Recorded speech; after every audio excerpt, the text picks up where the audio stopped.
if you're having trouble in your marriage, it's not nothing to be ashamed of. We all have difficulties. So it's very important for your sake, your partner's sake, and your children's sake to resolve these issues. And then we came up to discuss exactly what is domestic and family violence.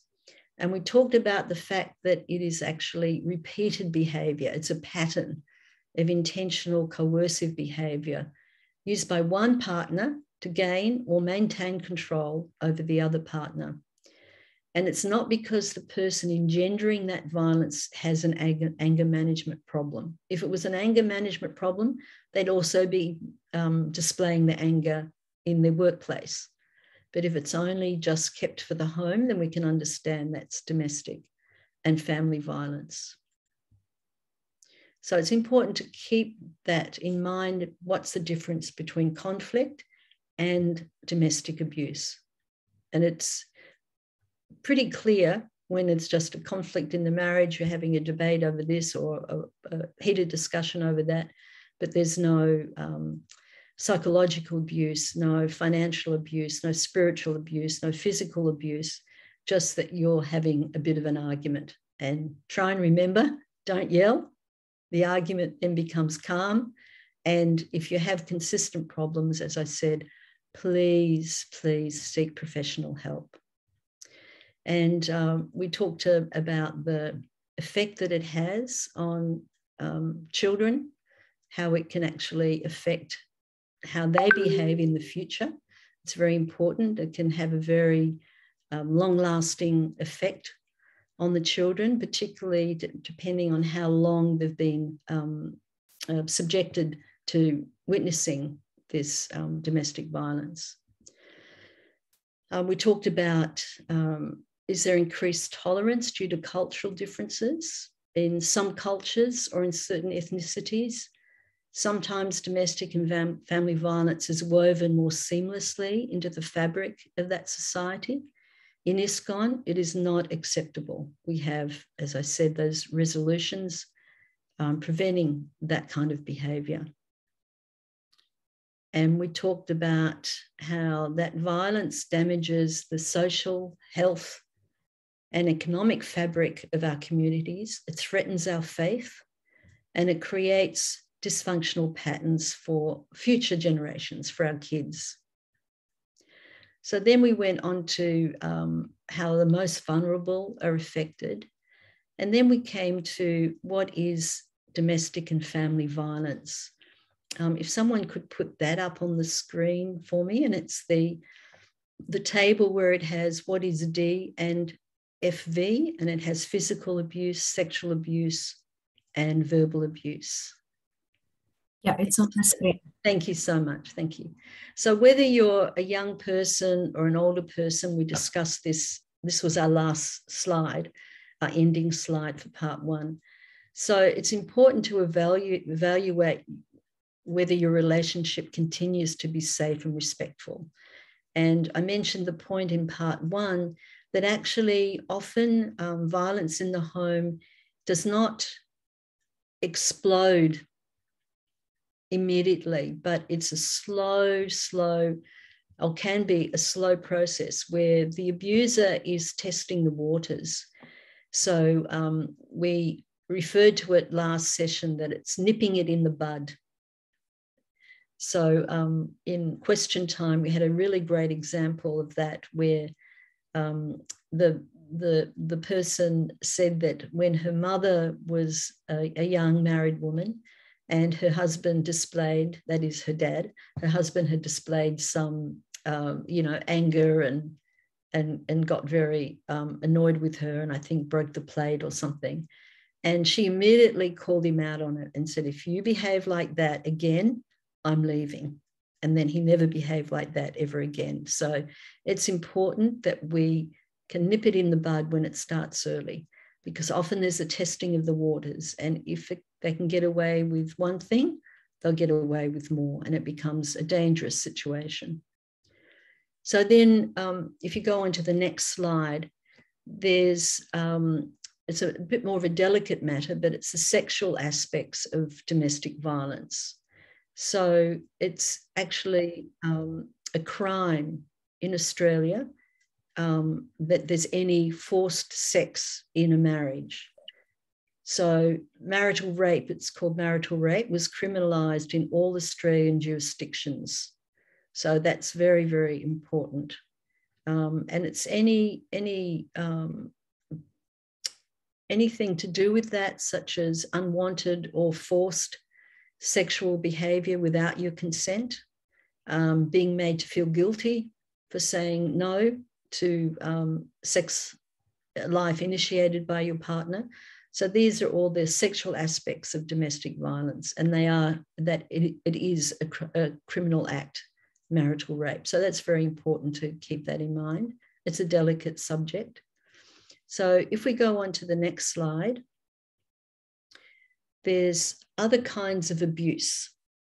So the other kinds of abuse are quite varied, and sometimes it's hard to understand the difference. So you have emotional and psychological abuse. So that's, as you can see on the slide, repeated put downs, criticizing you, criticizing how you look, how you cook, how you clean. It could mean being criticized for how much you earn. Or, you know, so-and-so's husband earns so much more than you. You know, why did I marry someone who's such a low earner? That's also emotional and psychological abuse. It works both ways. You might be criticized for your parenting skills, even the way you serve or the way you worship, being made fun of, being mocked or put down in front of others. These are all emotional and psychological abuse. So the difference between emotional and psychological abuse, that is very nuanced. So the difference between the two is that in emotional abuse, that's when someone is very aware of your emotional load or your emotional baggage and exploits that. So, for example, your partner may know that you're very concerned about being considered a really good mother or a really good father. You may be a young mother, for example, struggling with motherhood. And if your partner constantly says to you, oh, you're a terrible mother, or you're a terrible father, and keeps on and on at that, reducing, taking advantage of the fact that you have concerns about your parenting abilities. So that's emotional abuse. Or it could be something to do with, financial management expertise. Your partner may say to you, you don't know anything about money, so I can't trust you. These are all emotional abuse, because you may be very worried that you have some, inability to manage your finances, and you've expressed that, and then that's exploited. And psychological abuse is when someone makes you doubt yourself. And you can see in the next bullet point there, we've got gaslighting. So gaslighting is saying something like, you haven't put any salt in the food tonight. There's no salt, but you definitely had put salt, and you can taste it. No, there's salt there. No, it's not salted. You didn't put salt in it. And I think I didn't mention this in part one, but in there was another example I used. But gaslighting, this example is a really good one for gaslighting. And this was actually a real life situation that a professional psychologist had informed me about in her career. One example of this, that the husband, and they weren't devotees, but the husband he was, perfectly fine partner in every way, but he would deliberately hide the car keys all the time. And the wife would go rushing around the house like a crazy person before work trying to find the keys. And she knew that she'd left them in a certain spot, but because he kept on moving it. And then later, as she was running around the house looking for the keys, he would put them back where they were and where she had actually left them. And he'd say to her, oh, you're blind, you're so stupid. They were there all the while. So that's, okay, one time that could be a practical joke. that repeated behavior, that is abuse. And then I told you in part one about the petrol story, about how this husband had been, his wife would fill the car with petrol. Then at night, he would empty the petrol out. So she actually went to see this psychologist who had given me this example because she thought she was having blackouts. She thought she was having, these amnesic episodes. But actually, they managed to, of course, the psychologist was very aware of all the different types of domestic and family violence. So somehow or other, she managed to get hold of the CCTV footage, and there was one near the house, and it showed the husband actually emptying the petrol out. So this is gaslighting. It's a form of psychological manipulation that seeks to sow seeds of doubt in an individual or even in members of a targeted group. It makes you question your own memory, your reality, your sanity. And then we have verbal abuse. Well, there's also threatening to tell others about something very personal to you. In a marriage, naturally, you divulge all the secrets in your life. And it could be that your partner is threatening. I'm going to tell others about this thing about you unless you do exactly what I say, or unless you do A, B, or C. And then verbal abuse is the yelling, the put downs. It can be the silent treatment even, heavy sarcasm, fault findings, lying about you. And then, of course, there's the public humiliation. There's threats, dominating the conversation, yelling, shouting, always correcting. And it's a very, verbal abuse is really just as bad as physical abuse because it may be subtle, but it has a very heavy impact on the victim's attitude to themselves and to, the world around them. And in Australia, there's one of the states, and I actually forget which one, but one of the states here in Australia, they've now included not being involved in family decisions as a form of abuse. So that was very interesting to me. It's not all around Australia as yet, but, naturally we want to feel that our contribution to the family is very important and that we're heard. So when any family decisions are taken out of your hands and you're not consulted, for example, where your children go to school, whether you send them to a gurukul or not send them to a gurukul, all of these things have to be a discussion between the husband and the wife, not that one person makes all the decision and doesn't involve the other party in the family decision. So that's also can be considered a form of abuse in some states of Australia. And then financial abuse is when you either are not given enough money to survive, or you're forced to hand over your salary, your paycheck, and you don't have a say in anything to do with the money that you earn, let alone, money that as a family you might have together. So that form of abuse means that that total control of your finances, restricting your earnings, for being forced to quit your job or not allowed to work. No, I don't want you to work. You just stay in the home, look after the house and the children. You can't work. All of these things, that's considered financial abuse. Or there could be placing conditions on the money.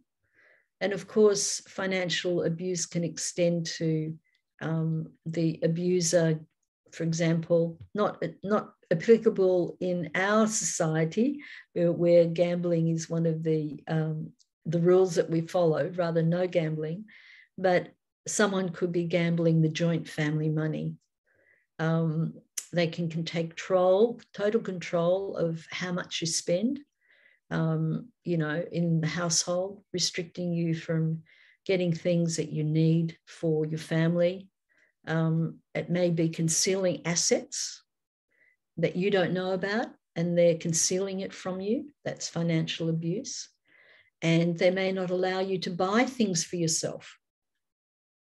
You know, no, you can't buy that sari. No, you can't buy that dress, even though you may be earning the money, or at least some of the money, and, you know, you're still restricted. Or even you could be forced to take out loans or credit cards on behalf of your partner. So that's also considered financial abuse. So we'll go on to the following slide, which is a continuation. It starts with damaging property. So damaging property to frighten you. Okay, so the person who uses violence in the home, it's not that they necessarily might punch you, but they might punch the wall next to you, or hit the fridge door and you're standing by the fridge door. Or they may even, you know, in an argument, maybe even smash their own mobile phone. All of these are tactics to scare you, because then the victim is thinking, oh my gosh, am I next? If I don't do exactly what I'm told, you know, if I don't jump as high as I'm told to jump, then I will be the next victim, not the phone, not the door, not the fridge door, not the wall. It'll be me. And then there's social abuse. So social abuse is a tactic of isolating the victim. So isolating you from family or friends. No, I don't want you to go and see your family. They don't like me. I want you to keep away from them. They'll just say bad things about me. No, I don't like that friend. I don't approve. You can't go and see that friend. They may denigrate your family and your friends. They may prevent any other social opportunities, going to this event or that event, or, you know, this festival or that festival. They may not want you to take employment opportunities. There's jealousy. They can be, you know, accuse the partner of an illicit affair due to their jealousy. They can control how you look. I don't like that. Don't wear that. You have to do this. You have to, you know, do your hair this way. Don't do your hair that way. It can even extend to not allowing you to have a car or a driver's license. It could be sabotaging a social outing if you are able to go and it's sabotaged. It could be also needing total attention at all times. So that's monitoring your phone calls, sending you heaps and heaps and heaps of messages all day long, even taking away your mobile phone, and even geographically isolating you from other people. And I was listening to one case like this, not within the devotee environment, but outside the devotee environment. And this woman was highly educated, very highly educated. She was, you know, ran her own business, but the husband wanted to isolate her more. So under the guise of, you know, he needed a quieter situation, they moved to a more isolated area so he could have more control over her.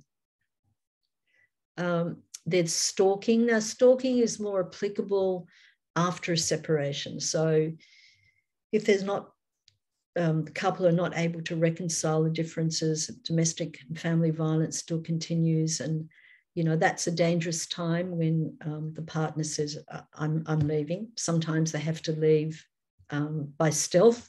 They can't make it obvious, but often you get excessive phone calls, text, emails, letters, etc. Of course, that can be restricted by a domestic violence order. And then there's also technologically facilitated abuse, such as tracking your whereabouts via mobile phone apps, monitoring access via your online banking transactions.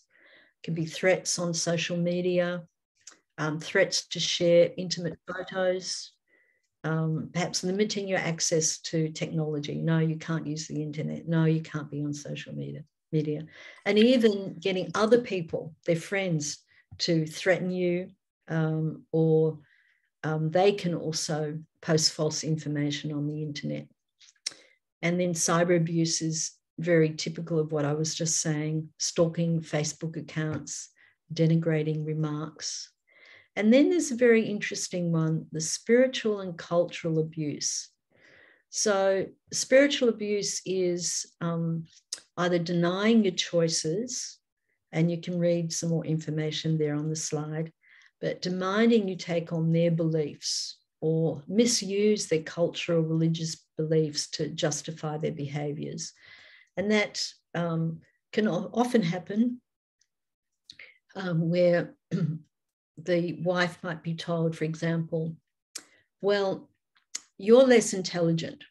It says there in the scripture. Now, they're just taking a very black and white, out of context comment that perhaps Prabhupada himself or perhaps one of the acharyas had made a statement about, but they're not putting anything in context, because Srila Prabhupada said that in Kali Yuga, everyone is less intelligent.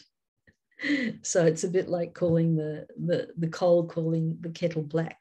So that can be a misuse of cultural or religious sastric beliefs to justify behaviors. And there's a whole, a long list of all the different statements Prabhupada made positively about women. So that statement can be easily understood, putting in context. But sometimes the husband, usually the husband, will take that as, see, you're less intelligent, you can't make these decisions, I have to make these decisions. And cultural abuse, that typically occurs in migrant communities. For example, the husband may sneer at his wife for wearing Indian clothes or bindis when they move to the West. Or even if a devotee man marries a very new devotee, he can denigrate her for not knowing how to wear a sari properly, etc. So these are all ways of abuse. Or it could be where the abuser will make their partner stop their religious pursuits or force them to follow his. I go to Mangalati every day, I chant 32 rounds a day, I expect you to do exactly the same. Well, that is a form of religious abuse. It's different trying to encourage someone to forcing them. And of course, when, there's a force like that, then it places a huge burden on, for example, a wife with all of her usual, home and family responsibilities.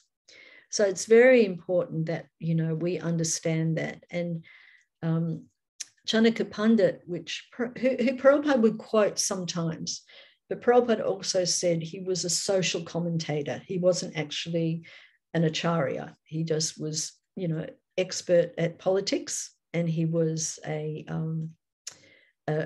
commentator. And he said, oh, you can beat your mind, your wife, your dog with a shoe. So sometimes that can be really misused. And in part one of this seminar, I gave the example where my god sister Chintamani heard Prabhupada say that if a man beats his wife, he's to be considered a dog. So we can't misuse these quotes thinking that, oh, they're sastric. So then we go on to the next slide, which says abusive behavior can also be threats, manipulation. It can be threats to hurt you, your kids, the pets, your relatives, friends, or work colleagues. If you do that, if you leave me, I'm going to kill our kids. I'm going to kill your dog. I'm going to make your life miserable for your relatives. And sometimes, for example, in communities where the partner's family lives in India, overseas perhaps, they could say, well, I know where your family live and I have friends over there, and I'm going to make them miserable if you don't do exactly what I say, if you leave me or anything like that. So this is all abusive behavior. Even sometimes they can threaten to commit suicide themselves. If you leave me, I'm going to kill myself. And that is simply to intimidate and control you. So we'll go into our next slide. And these are some more examples here that the partner threatens to hurt or kill you. There's a whole, gamut of things there that are really quite, really quite frightening in a way, or not in a way, definitely.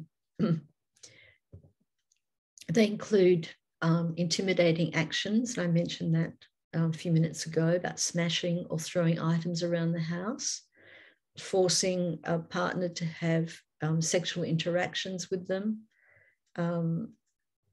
Sometimes, a person who's in an abusive situation will be constantly feeling like she's walking or he is walking on eggshells. The children are living in fear, that isolations. You can tell someone changes in their behavior a lot, whereas before they were very outgoing and positive. And all of a sudden there's excuses. No, I can't see my family. I can't see my friends. The partner will have unpredictable mood swings, attempts to manipulate or guilt trip the partner by saying, oh, if you really love me, you would do this, or if you really love me, you wouldn't do that. And then the big thing is, look what you made me do. So a victim gets blamed by the partner, saying that she or he provoked them. You pressed my buttons. You made me do it. It's all your fault. Even sometimes, if the partner doesn't have a visa or is just on a visa, they can threaten and say, well, I'm going to get you deported. So all of these things can really, really, make someone feel very controlled and abused. So we'll go into the next slide where it says it can happen to anyone. It causes untold suffering, actually, domestic and family violence. And it comes in the form of behavioural issues even, and mental illness, as well as increased risk of physical illness. All that stress can make one actually ill. And here we're not talking directly about physical abuse, such as black eyes and bruises, but even the psychological abuse increases risks of conditions such as obesity, diabetes, and heart disease. So it has a huge, huge effect. And often domestic and family violence, they're common hidden problems in general practice. Often, GPs, you go to the GP, a victim will go to the GP for something or other, but they can't actually reveal their minds. They feel so much under threat. And it also has a very major effect on the physical and mental health of children, because they're witnessing young people and even other family members. So witnessing may not be just seeing it, but it could be about hearing it. Witnessing domestic violence is considered hazardous to the health and well-being of children. And this is taken from a journal called Australian Doctor. And it says in that particular article that domestic violence is a leading cause of illness and mortality for women under 45, who are the major victims of combined physical, emotional, and sexual abuse, causing injury and fear of a partner. These are very, very drastic effects that they have. So in the next slide, we'll watch a short video. I might stop it a little bit halfway just because of time allowance. We'll see how we go. So if you need to go and have a bathroom break, go and have a bathroom break. There is a swear word in this video, but it has been beeped out. So it's a little bit confronting though, this video, but it gives you a glimpse of what domestic violence can look like. In this particular video, the perpetrator used physical violence. But as we discussed in the last 10 minutes, there are other forms of domestic violence that also severely impact. So can we try and play that video for a little while? It's in the next slide, and you'll see like a little speaker icon there.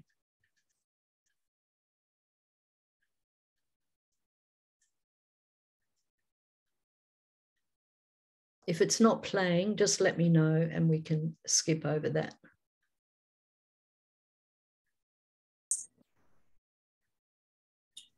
It did.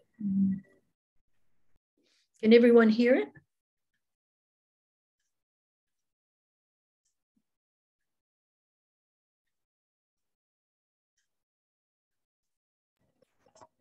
Their abuse. Never do we hear from the men who perpetrate these despicable crimes.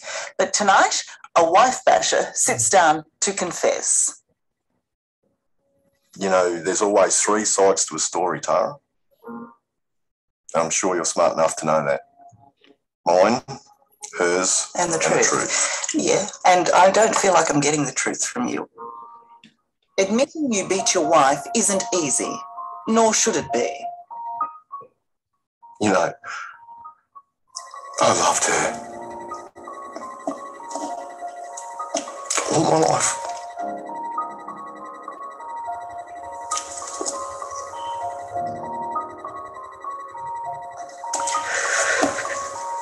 And I went on to create the monster.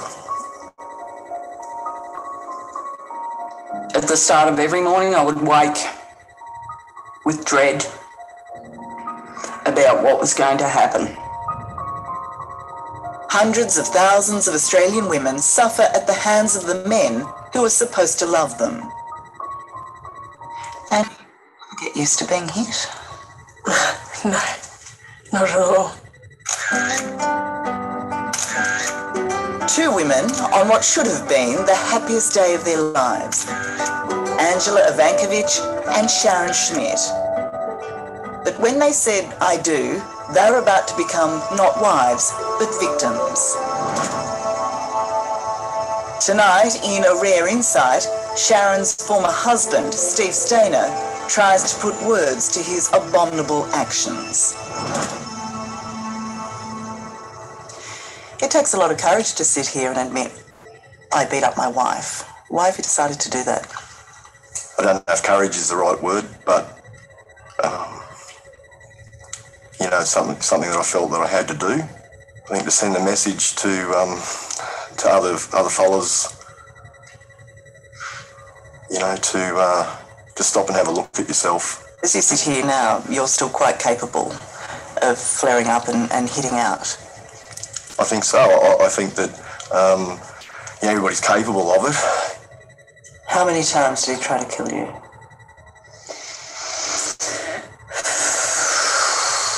I think I lost count. Choking me, knife across the throat, slamming my head into a mirror. Sharon Schmidt and Steve Stainer had been teenage sweethearts. 30 years later, they met and fell in love again. He told me he loved me for 30 years. The first time he hit you, what was that like? I was shocked. And he made fun of my shock. She was trapped with an angry, violent and controlling man.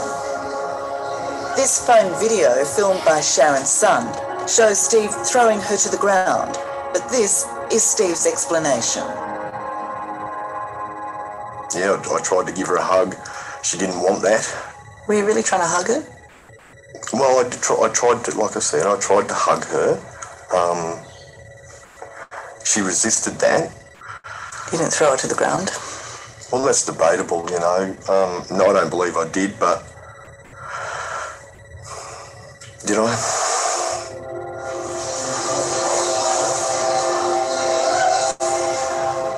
Finally, a court order was granted to protect Sharon from her husband, but it didn't stop him attacking her physically or emotionally. After his third breach, Steve was sentenced to 6 months jail. If he he hadn't have gone to jail, I'd be dead.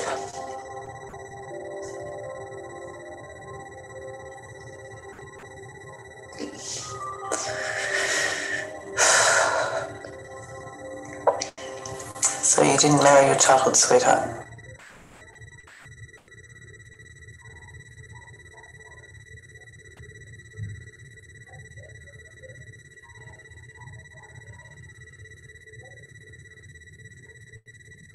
You married a different person. I married a monster. So why didn't you get up and just walk away? I think if you make that decision very early on, that you're not going to stand for that, is probably easier.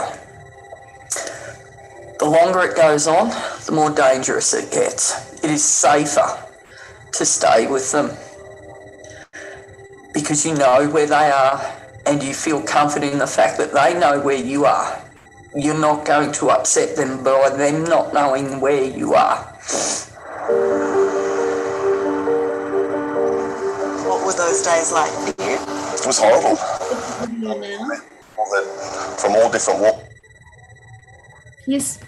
Yes, we can stop it now.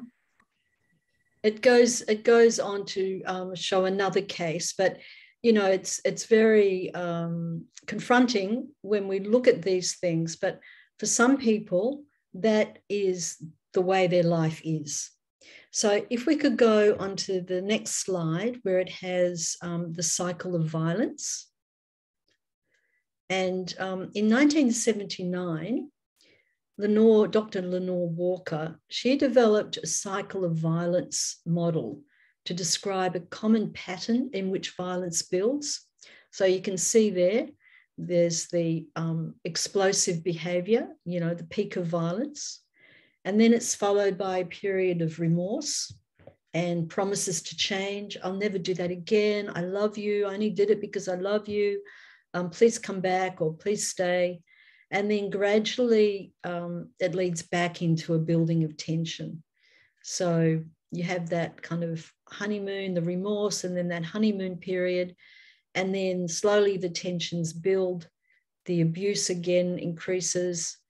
The behavior of the perpetrator can be quite unpredictable. It's not, they always follow this same pattern. But then you get that peak of violence or a violent episode. And then once again, it goes back. The perpetrator may feel ashamed or sorry what they've done. They may try to justify their actions. Once again, that mantra, you made me do it. Even the perpetrator may, in the pursuit to keep the marriage going, will seek recommitment to the relationship, a promise they'll change. So this, of course, no one experiences this cycle of violence in exactly the same way. The cycle can take place over different lengths of time and frequencies. It's not that, you know, the honeymoon period can last quite a long time before the tensions start to build up. So it's really important to acknowledge that violence, no matter what kind of violence, and we discussed all those different types of violence, that it's aberrant behavior. It's not normal behavior. And it's really important that, this is a conclusion that I've reached recently, just seeing different, real life examples, is that when leaders and managers try to be the marriage guidance counselor, they try and be the person who's resolving any domestic and family violence disputes, they have to be qualified. Just because they're a manager doesn't mean that they're qualified to deal with these very, very complex and very difficult situations. They really must not take it on themselves to try and solve these problems, but rather encourage the members of their congregation to seek professional help. That's very, very important. So, of course, using any kind of violence, it's not a normal, healthy response to life's challenges. And of course, for us, it's a serious form of Vaishnava aparad. and it can really harm the children, and the statistics that prove this, who become very anxious and distressed when they witness such violence or hear it, let alone be on the receiving end of such violence. And kids who witness domestic violence, they're much more prone to mental illness, drug abuse later on in their life, and also they're more likely to be violent with their families as adults. They say, oh, well, think, oh, my father acted this way, my mother acted this way. Then that's normal. That's how I'll also act. So it can be cross-generational. And of course, it can undermine the violence can undermine a family's faith in Krishna. How can I love Krishna? How can I have faith in Krishna? How can I have faith in ISKCON if my father or my mother, they're meant to be devotees of Krishna and they're behaving that way? So it goes right to the fundamentals of everything that we believe in.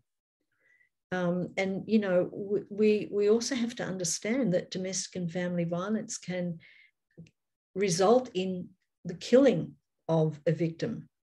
And we see that in the news time after time, you know, that someone will, their wife will actually leave with the children and they will murder the kids, murder the wife, and then they'll kill themselves. So, you know, these are really, really frightening, horrible things to come across, to understand. But it's very, very important that, you know, these little outbursts of domestic and family violence in the home, they're just not acceptable, and they can accelerate and they can get worse and worse. Oh, my father, he used to hit my mother if, you know, she forgot to put salt in the sabji. But, you know, that's not acceptable behavior. It's not acceptable for you to do that. And it's not acceptable, you know, for the children to have to witness that. So we have to be aware of what is domestic and family violence. And so would we encourage a woman to stay in a marriage knowing that it could end in her death and the death of her children? No. We need to recognize that some people are in life-threatening situations, and all devotees have that birthright when they become members of Krishna consciousness, of ISKCON. They have the right to live in peace and safety. Not that, you know, there's a certain mode of behavior outside the home, that in the home it's, you know, all bets are off. No, we have to really examine our behavior. And if we're having problem with our behavior, then we seek professional help. Domestic violence, it's never stops. And it occurs in many, many different forms. In fact, it's a systematic, ongoing siege. And the tactic may vary from moment to moment. The tactic to use coercive control, to lord it over the vulnerable. It may be verbal 1 minute, it may be physical the next. It's financial, it's emotional, sometimes sexual, but there's always power and control going on. And it's kind of, you know, what if your guru says, you have to think about this. What if your guru says to stay with an abusive partner?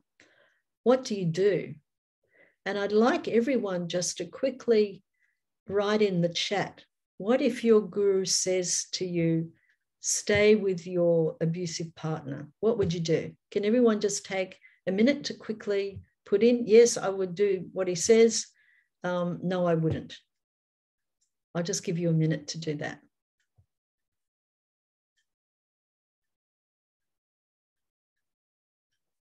So someone says never. I think that was in answer to my question.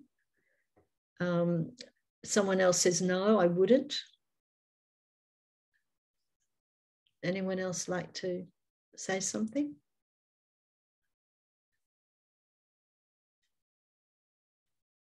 And we talked about this in part 1. No, not to stay. Yes, thank you very much for responding.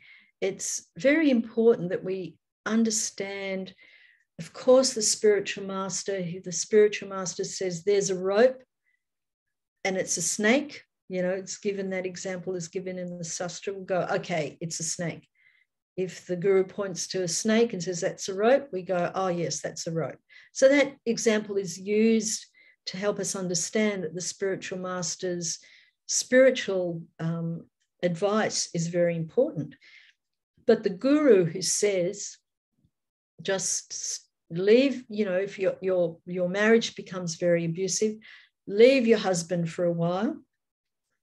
When he calms down, then come back again. So unfortunately, he does not understand that cycle of violence. He doesn't understand that it will always come back. And the only way it can be rectified is if the person seeks professional help from counselors who are specifically dedicated on men who use violence in the marriage. So then we'll go on to the slide that has Duluth's Institute's Power and Control Wheel. And you can see there that it talks about some of the abusive tactics. Power and control is the goal of a person who uses abusive tactics such as physical, emotional, spiritual, financial, cultural abuse. And this wheel, you can see, outlines some examples of abusive tactics used to gain power and control. And it's also just as common for victims to experience subtle forms of abuse, such as emotional, psychological, or financial, as it is to experience the more obvious abuse like physical or sexual violence. You know, intimidation can be used to, say, threaten someone to, for example, if the husband is the perpetrator, he may threaten his wife, I'm going to send you back to the family. You're a disgrace. You know, I'm going to disgrace your family. I'm going to send you back to them.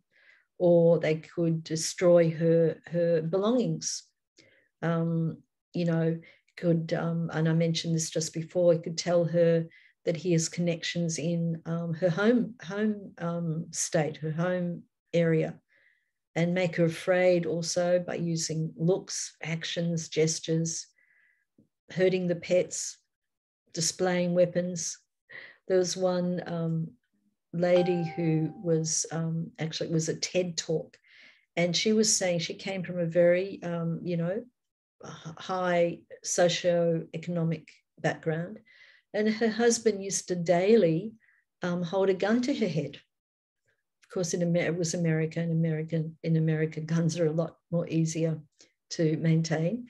But it's something that there's all different ways that this coercive control can be given.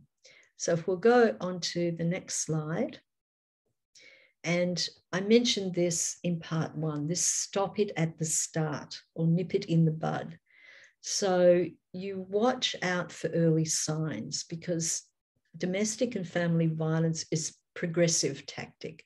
It doesn't start out all at once. So you need to be alert to that. The abuse can start small and build. And I think it's very important, if we have, we advise our children before they start marriage to be aware of all these different things and to be able to nip it in the bud. And we talked about all the different kinds of things. I remember I heard Radhanath Swami saying in a lecture at the marriage of one of his disciples, he said that every man wants a Sita for a wife, but they are not Ramachandras, which I thought was very interesting. So nip it in the bud. It can be prevented from getting a lot worse. So we'll go on to the next slide, which is entitled The Warning Signs. So it's also very important, I'll give you a minute to read that. It's also very important that extreme caution needs to be taken to protect your own safety and the safety of the person suffering domestic and family violence. So actually in Australia, 1 in 3 women will have experienced some kind of domestic violence. So you need to learn to recognize the warning signs and the potential risks in the first step. And when you see there are signs, you can help. This is more from an active bystander point of view, but one has to be very, very cautious about how that's approached, because it can result in more danger for the person who is the victim, and it can also result in danger for you as an active bystander. So we'll go to the next slide, some telltale signs.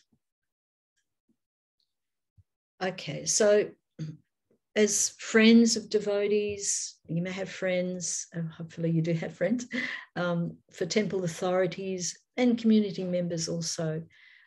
We need to be alert to the signs, signs of domestic and family violence amongst devotees.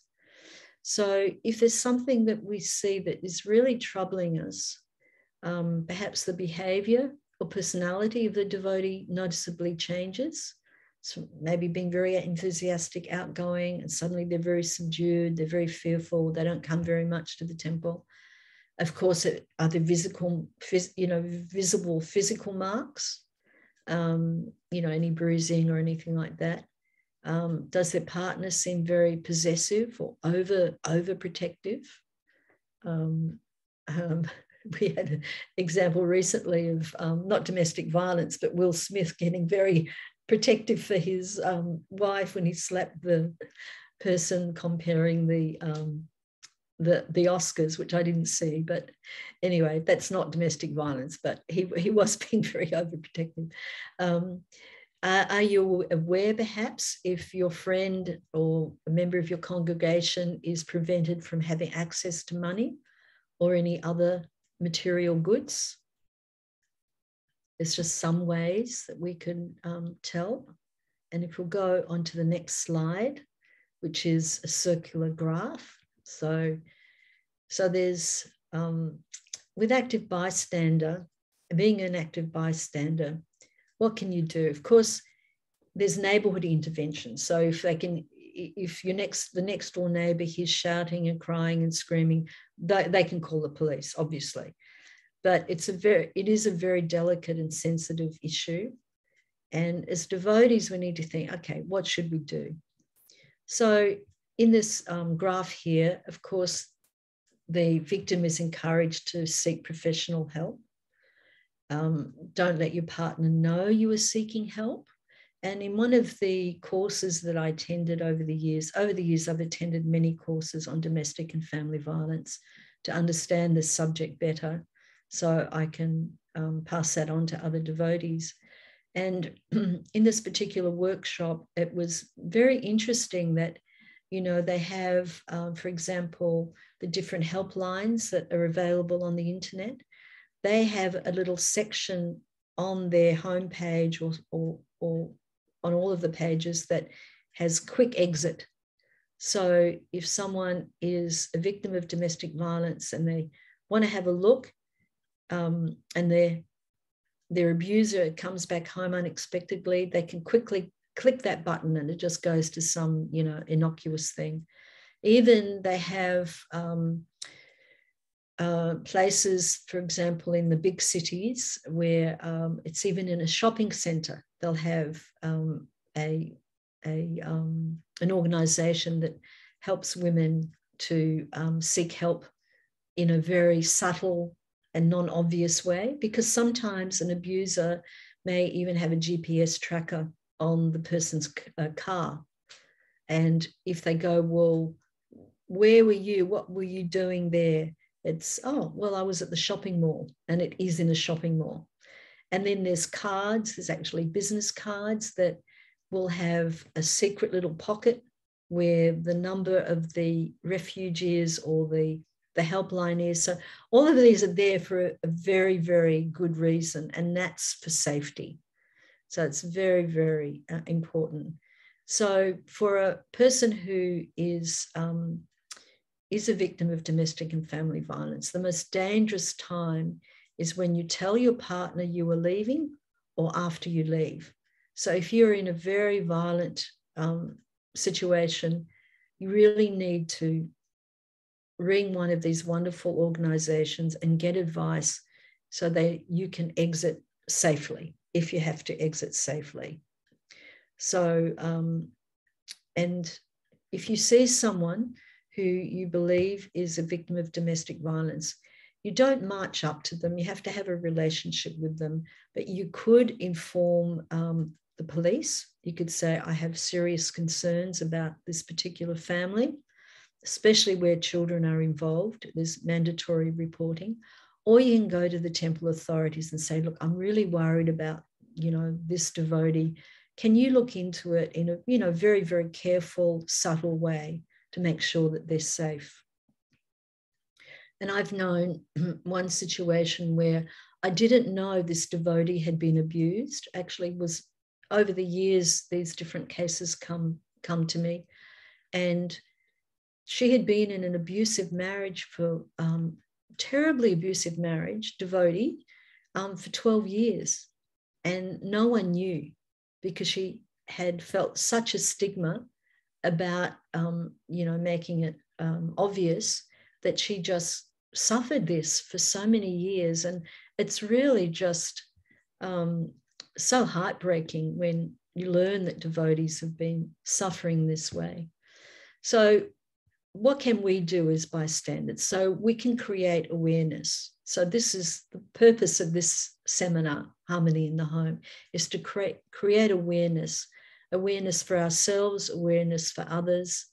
We want to provide opportunities for both genders. Of course, that's a general kind of rule in our society, is that we want, no matter whether you're a man or a woman, if you have a particular predilection for a particular kind of service, your gender shouldn't stop you. If in a marriage or as a witness you see something that's really bad behavior, is that, you give the instant feedback. That's that nipping it in the bud. Encourage the conversations, giving the benefit of belief. You always believe someone who is a victim of domestic and family violence. They need that support. They need that, they need to feel that someone is believing them. So we'll go into the next slide, please. What can you do? So what can we do? The most important way is to listen to them, as I just said, and believe them without judging them, because this is something that a victim is not used to. They're used to always accepting the blame. You made me do it. You're this, you're that, you're a terrible wife, you're a terrible husband, et cetera, et cetera. And most likely they've had all of their confidence shattered and they feel powerless, they feel helpless, and often they feel responsible for the abuse. And you should gently ask rather than tell. And you don't just go up to someone whom you don't know and whom you think may be having trouble at home. You have to have, find someone who's their friend and just say to them, look, I've just got some concerns about this devotee. I don't know her very well, or him very well, but I know you know them. So can you just, make some subtle inquiries? I'm really concerned about them. And it's really important. I know I've been saying a lot that, and it is true that the statistics do point out that men are mostly perpetrators, but it's really important to understand that women can also be perpetrators of domestic violence. So, everyone needs to really examine their behavior. Am I being abusive? Am I being, constantly on someone's back without any reason? Am I using coercive control? All of these things are subtle, but nonetheless domestic violence. So it's not about just pointing the finger at men. It's about trying to educate all of us about domestic and family violence. So we'll go on to the next slide. And it's a bullet point that says never any valid excuse for abuse. So that's a saying that's very popular in domestic and family violence areas, that there's never any excuse for abuse. And of course, the uncompromising rule is safety first. So it's important also that you stay in touch and maintain your support, even if the person chooses not to leave the abusive relationship. Sometimes that's really hard to understand. You think, you know, I know they're suffering this domestic and family violence. Why don't they leave? It's actually very, very hard to leave.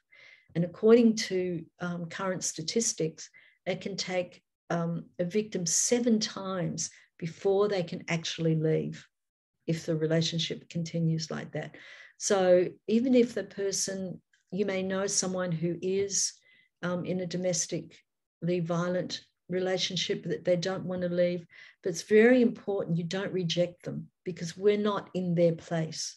So you need to stay connected with them, show genuine respect, inform them of the appropriate services available. There may be people who don't speak English very well, may not be sure where they can go. You can help them with that. You can offer practical support, such as, look, you know, I'll look after the kids, or I'll drive you here, I'll drive you there. You can give a lot of support that way. But it's very, very important to always have the safety plan. So this is when domestic and family violence comes to a head. It's a very acute time to focus on safety and security of everyone involved. Remind them that no one has the right to abuse or violate a devotee, including, of course, the children, because they are often the unseen victims of domestic and family violence. So we'll go on to the next slide. And we can make a difference, but it's very important you do not confront the abuser yourself. You leave the critical interventions to the specialists, such as the police. And don't be surprised if your friend, or, you know, the person whom you asked to speak to your friend, denies that there's a problem, rejects your support, or becomes defensive about it. They just may be afraid to tell you, or be scared of worrying you if they tell you about the abuse. But if you are convinced that someone may be in a domestic or family violence situations, there are safety reminders to consider. But it doesn't mean that, you know, we don't do anything. We're just got to be very careful. So we'll go on to the next slide. So what are some practical ways that we can help? And when is it appropriate to notify your temple authorities? It's very important also. Generally, we encourage devotees go to the police. We can't expect the temple authorities to be the adjudicators. They're the ones who hand out the judgments left, right, and center. No, the police is the first port of call. But it's also important that the temple authorities know, in case a person who has proven to be using violence in the home, that they're not given, you know, management positions in the temple. That's, you know, they need to know. But it's not something that we have to expect our temple authorities to be the judge and jury. No, that is with the police. It's very, very important. And support is all about working with the victim's strength. And as I said, you can offer practical help. You can develop a safety plan with domestic and family violence specialists. We have so many wonderful helplines that, you know, are available. And don't judge. Very important not to judge if they defend their partner, because they may still have love for them. So we'll go on to the next slide. And the qualities you can bring. So be conscious that a victim may not be aware, they may not know that the domestic and family violence they're experiencing is illegal. and they may not be aware of all the types of support that is available. And at the end of our seminar today, there's a slide that will have a list of those different resources. So in the next slide, the cautionary steps, please read those. Please keep them in mind. Don't attempt to speak to a potential victim, or possible victim, I should say, in front of others, especially the perpetrator. Find a safe place. Always be sensitive, respectful, and caring. Listen to their concerns.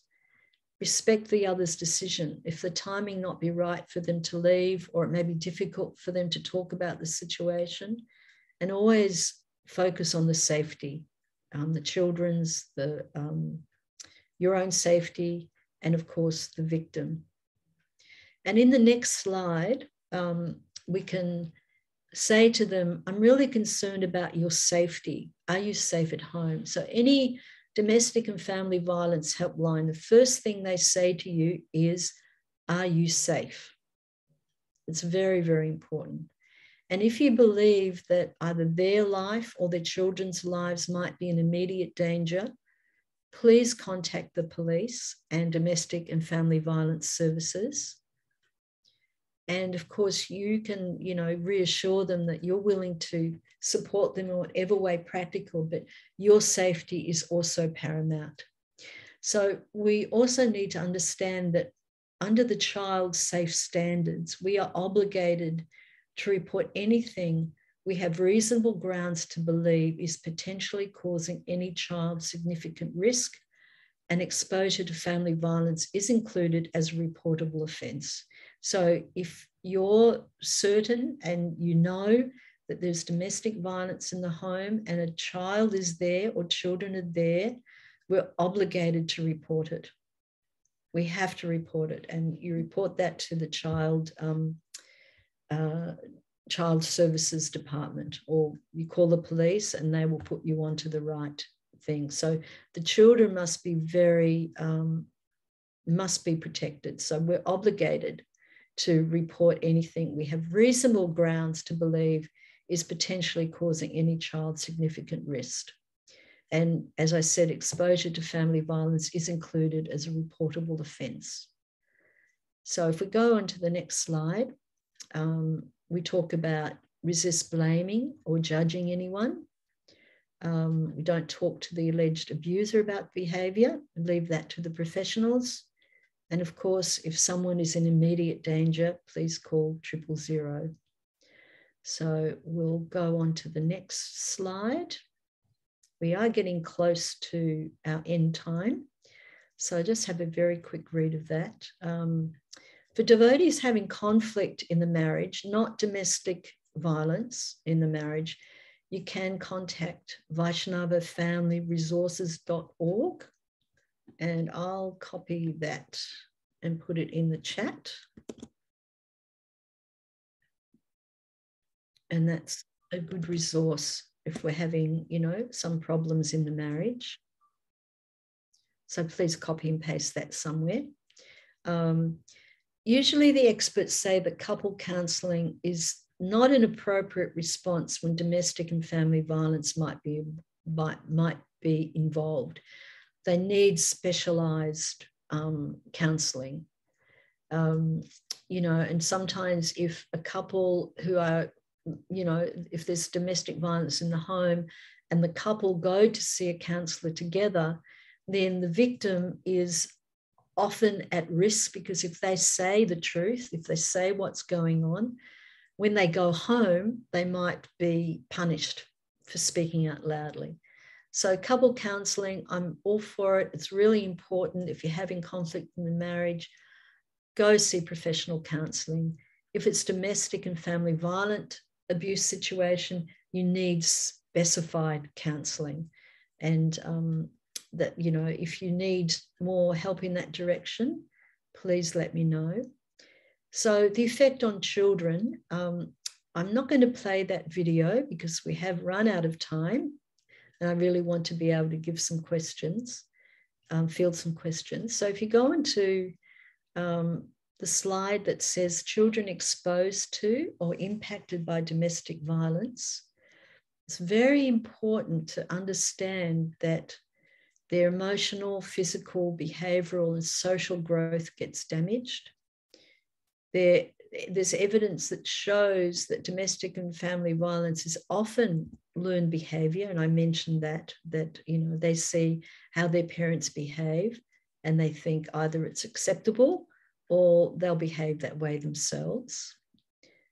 And if you go on to the next slide, how domestic violence impacts on young people, it's a very heavy list there. It can cause depression, anxiety, withdrawal. Later on, abusive parents. They take on caretaker roles prematurely. Later on, as they grow, there's drug and alcohol abuse. They can feel isolated. Their school suffers, their schooling suffers. They have low academic achievement. There's eating disorders, shame, poor self-image. They can run away from home. They feel isolated from others. They themselves can have violent outbursts. They engage in risk-taking behaviors to impress their peers. They have difficulty communicating their feelings. They have nightmares. And even, of course, physical injuries when they try to intervene to protect the mother. It's very, very long-lasting and deep impacts on kids. And in the next slide, the impact on a child will vary. It depends how long they've been impacted, the age of the child, if there has been abuse of the child, does the child have a secure attachment to a non-abusing parent that can help them? Does the child have a supportive social network? And often the behavioral and emotional impacts of domestic and family violence, they will improve when the children and their mothers are safe. The violence is no longer occurring and they receive support and specialist counselling. So we'll go on to the next one. They also learn things when they grow up in a violent household. It's if you use threats and violence, you get what you want and you won't get into trouble.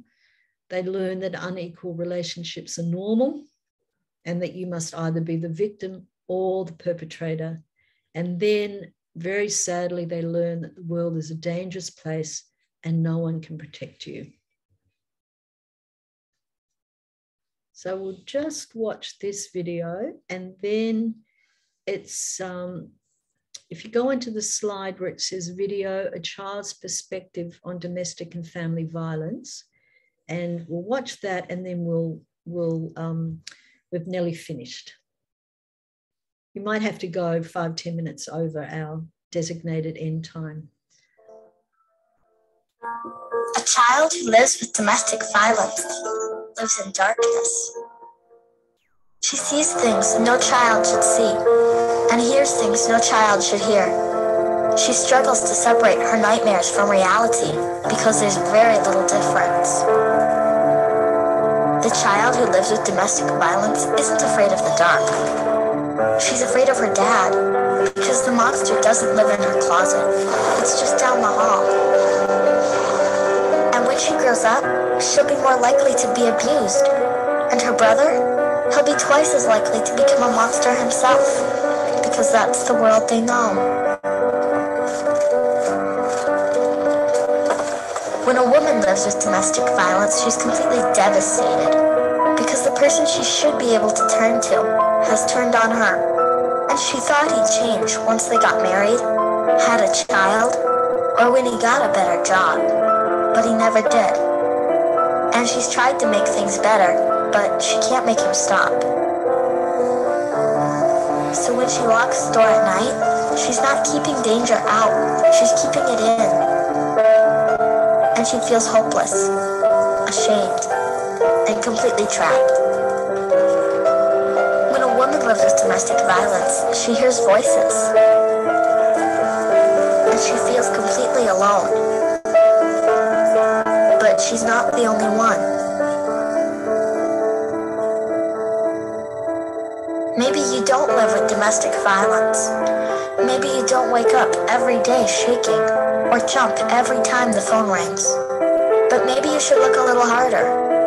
Maybe it's a friend, a coworker, or your neighbor. And maybe you could offer support, a number to call, or point to a way out. Your help could make all the difference. We need everyone to bring domestic violence into the light.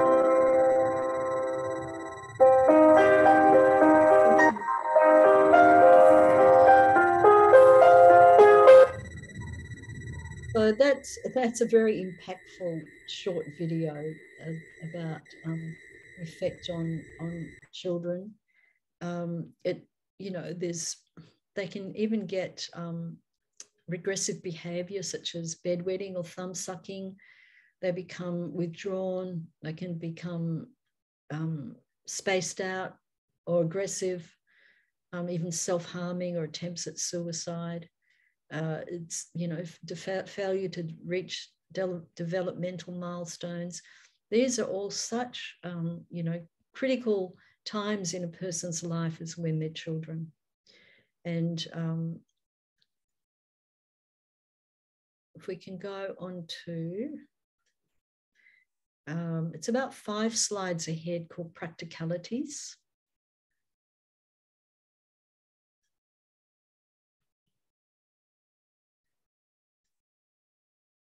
Are we on that slide now? Yeah, there we go. Thank you. So, when we look at the practicalities of things, there are also DVPOs that can be taken out against a perpetrator. So they're domestic violence protection orders, but they're civil, they're not criminal. So they only become a criminal offence if the DVPO order is not obeyed and abuse continues. So then it becomes a criminal offence. With a DVPO, the only repercussion is that the named respondent is not allowed to hold a weapons license. Otherwise, it doesn't have any legal or social repercussion as long as the order is followed. But criminal charges now include non-lethal strangulation, deprivation of liberty, physical assaults, threats with weapons, significant property damage, etc. So, if someone's in a very serious situation, fearing for their safety, then a domestic violence order can be taken out. And if we go on to the next slide, and that can be applied yourself. You can apply yourself for legal protection in a civil court. The civil court would issue a protection order, usually with prohibitions on the alleged perpetrator, starting immediately to support safety measures. At the same time, there can be an application for criminal charges. The civil court would issue a protection order, usually with prohibitions on the alleged perpetrator, starting immediately to support the safety measures. So, these are also, of course, higher level domestic and family violence victims. The police can investigate and press criminal charges as well. And if we go to the next slide, I just wanted to reiterate that we have a zero tolerance policy regarding domestic and family violence. It's our spiritual responsibility to make sure all of our ISKCON members are in a safe place. Very, very important. And their state, national and international non-negotiable laws that govern organisations. So ISKCON, we are also very compliant with all of our legal obligations. That's very important. And if you go on to the next slide, there's some different steps that you can take. So if there's no physical abuse or property damage, but verbal and emotional abuse is used to control, you can apply for a domestic violence protection order. in standard mandatory conditions only. So that means legally, the alleged perpetrator is legally ordered not to be verbally abusive, call you names, use put downs, etc. But they can be allowed to live together if that is the victim's desire under the same roof, but they have to have certain, codes of behavior. So if they start abusing their partner again, then that is a violation. So, that's also something that's very, very helpful. And then I just want to go onto the next slide. We can just look at that. Information informs what's next. So if couples want to save the relationship, it takes a genuine, heartfelt commitment, especially by the perpetrator, and his willingness to accept responsibility for what he has done, for real, authentic change. So without this, we allow dysfunction and harm to come to Krishna's devotees. And in cases of domestic and family violence, there's never a quick fix. There's only, caring and comprehensive responses that we as Prabhupada's pioneers should feel that obligation to invest in. And that's why, we do things like this educational seminar, which I hope has been really helpful to you. So just at the last slide, it says resources. So here's a number of resources that are very helpful, and I might copy those if I can and put them in the chat. And of course, all you have to do is go online and Google Help. So you can see the National Crisis Hotline, 1-800-RESPECT. Men's Line Australia, it supports men who are dealing with family and relationship difficulties. That's 24 hours a day, 7 days a week. There's a men's referral service, and there's a kids helpline as well. So if anyone's interested, please copy and paste those somewhere. Victoria has Safe Steps. They have the Orange Door, and I'll copy and paste those, but I don't know if anyone's listening in from Victoria. But, please don't feel that you can't reach out. And even if you're not sure, then, please call one of these lines. And then there's the statewide services, statewide resources. If anyone who's not in New South Wales would like those, actually, I'll try and copy and paste them. These are always very good resources to have on hand as well. So I've posted those.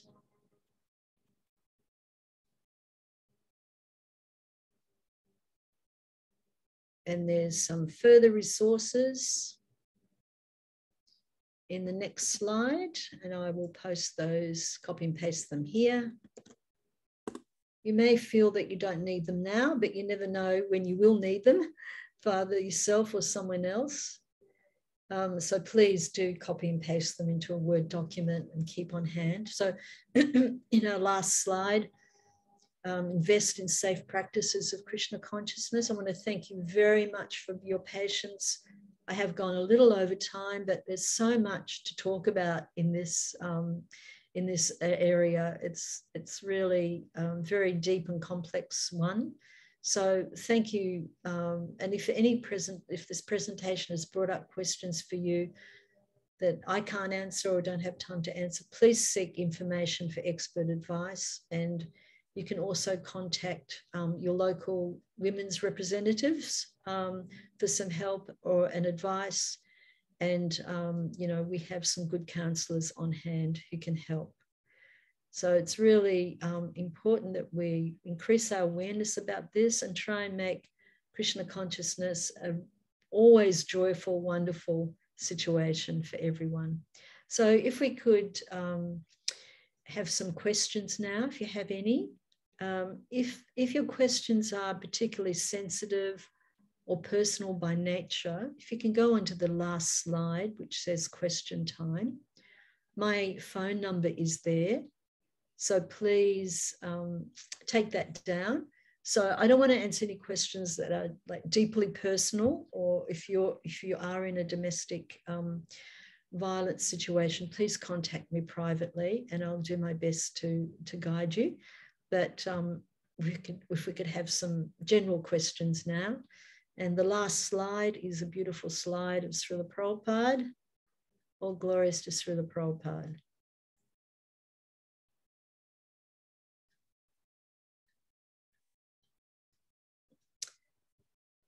So thank you. Thanks from someone who appreciated the presentation, and I really appreciated the opportunity to be able to pass the bit of information I have on to you all, and hopefully you can share it with others. Are there any questions at all? Should I stop sharing the slide? Thank you. Okay, so there's one question. If we know of someone who is in an abusive relationship, how do we get them to a safe place? Well, you first of all have to speak to them privately. We can't go in there like the cavalry and make the decisions for the person. We can only offer we can only offer support and respect, of course. If there's children involved, then you should contact if you don't want to go and report immediately to the child services, you can contact our Child Protection Director, Atulya Devidasi. She manages all of the individual child protection teams in Australia. You can ask her what you should do. If there's a child's, involved, that the child's witnessing the domestic violence, and she will advise you what best to do. No doubt it would be to inform child services, because we can see how negatively impactful it has on kids. But I would ask you to contact her first. And the other thing is, if you have the opportunity to speak to that person whom you are very worried about, ask them, look, do you need help? Is there anything I can do for you? I can go with you to the police. We can call one of the helplines, 1-800-RESPECT, for example, and they're fantastic. They will give you a dedicated, well, at least they used to, a dedicated counsellor who will manage your case. They will give you very good advice. If you need an interpreter, they will do that. But we can't, as an active bystander, we have to be very cautious and not just kind of charge in there with the saber flashing, because it could be more dangerous for the victim. So we need to be conscious of that. There was one lady in Sydney who did go to the police, and she had to go to a refuge for a number of months. This is going back a few years ago now. And, I asked one of the devotees to make sure that they visited her, gave her support, and I myself ring her every few months just to make sure that, everything's okay with her. So we can offer that kind of support too, but we can't be the ones who charge into the home, because it could result in more safety issues for the victim. But we can be there, we can hold their hand, we can go with them to the police, we can go with them to see advice and counsellors. Unfortunately, ISKCON doesn't have a setup where we can provide a safe place for them to reside in. We don't have those resources, unfortunately, but there are many refuges around, and we just need to keep in contact with them, be there for them to help. I hope that kind of answers your question. But we just safety is very, very important. Then there's another question That's relating to children. How do we navigate a situation when one parent is a non-believer and is trying to dissuade the child from following the mother's, who is a devotee's beliefs? Yeah, that's a really difficult situation, isn't it? It's because as devotees, we want our children to have a positive Krishna conscious experience, but we can't force. And if we try and force, it could result in a lot of conflict for the child. I think, depending, of course, how old the children are, we just have to try and create a positive experience for them. And if it means that, you know, maybe the father won't allow them to go to the temple, or, you know, I don't know what that personal situation is, but that's a decision you kind of have to see how bad it is at home. Is he allowing you to follow your Krishna conscious practice without any kind of impediment? You can explain to your husband perhaps that, look, I really like to give them, my children or our children, an option to practice spiritual life. I don't want to force them or coerce them in any way, but would you allow them to come, you know, with me to the temple sometimes, and see how that plays out? But yes, it's not an easy situation to navigate, not at all. But, you know, there's some situations where the partner is quite happy for the kids to be exposed to all different kinds of, you know, faiths and beliefs. But yes, I can't say to you, you must leave your husband because you're not allowing your children to practice Krishna consciousness. You know, he could be a wonderful father and partner in every other way. So it takes time, and you have to be wise in how you navigate that problem. That's my personal opinion. So another question is, what do we do if we know a devotee is going through domestic violence but does not want to take further steps because of her personal situation? How can support be offered in this case? Well, we mentioned that that we believe the person. We also respect their decision. There may be a lot of reasons why they can't leave. There could be financial reasons. There could be, you know, how can they support themselves? They don't have a job. You know, there could be all of these things. And you have to work on this on an individual basis. If there's some way that you can help them to physically be away from that relationship, then that's wonderful.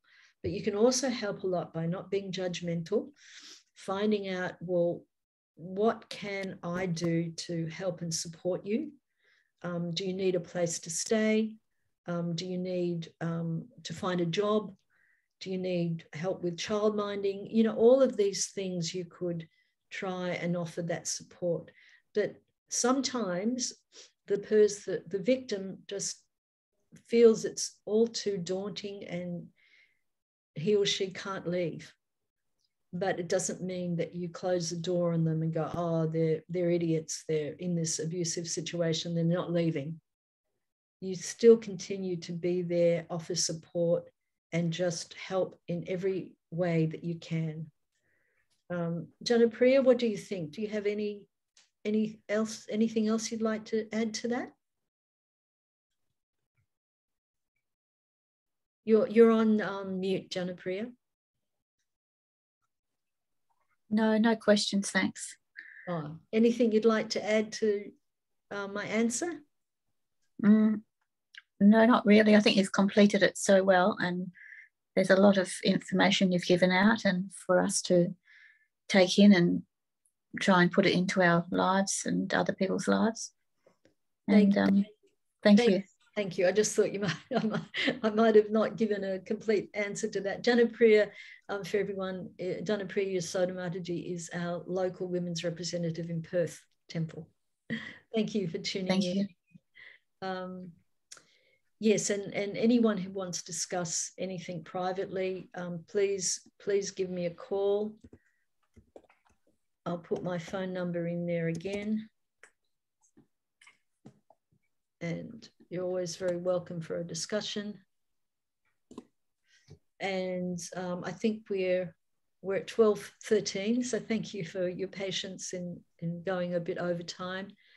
You know, this is such a, it's not an easy situation, but we really want all of our ISKCON members to not be in a place of suffering. And the home, the husband or the wife should be your best friend. The home should be a sanctuary, a shelter, a positive environment for the children in a way that they can practice Krishna consciousness nicely. So in some circumstances, you may not be able to, you know, fully practice your Krishna consciousness if the, you know, one of the partners in the home, the husband or the wife is, you know, a bit anti-ISKCON, then you have to just work out ways that you can change the mindset, change it around. But if there is abuse in the home of any of those types of abuse that I spoke about, it's so important that there's no stigma attached if you speak out.